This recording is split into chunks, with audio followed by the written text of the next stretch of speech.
DTM'dan uchburchak o'xshashligiga taalluqli bo'lgan test ABC uchburchagi AB tomon teng 2010 bo'lakka bo'lindi. A nuqtadan boshlab hisoblaganda 1000-chi bo'linish nuqtasidan BC ga parallel to'g'risiq o'tkazildi. U AB ni Y nuqtada, AC ni D nuqtada kesdi. Agar Y'da 1 detsimetr bo'lsa, BC ning qiymatini toping. Test yechishga o'tamiz. Geometriyada to'g'ri chizilgan chizma 50% yechimi bo'ladi.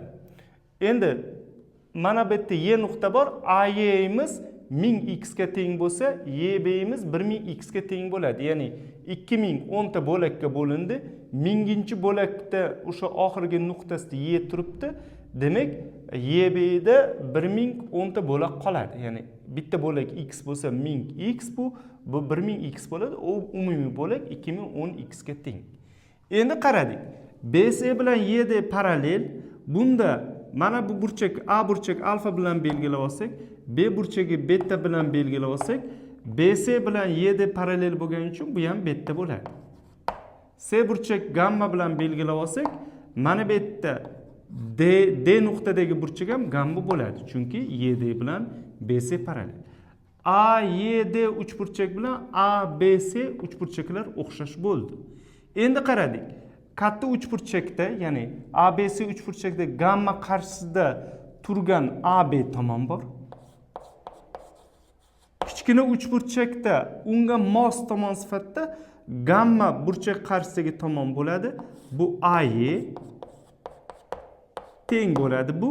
Undan keyin alfa burchak qarshisida katta uchburchakda BC bor.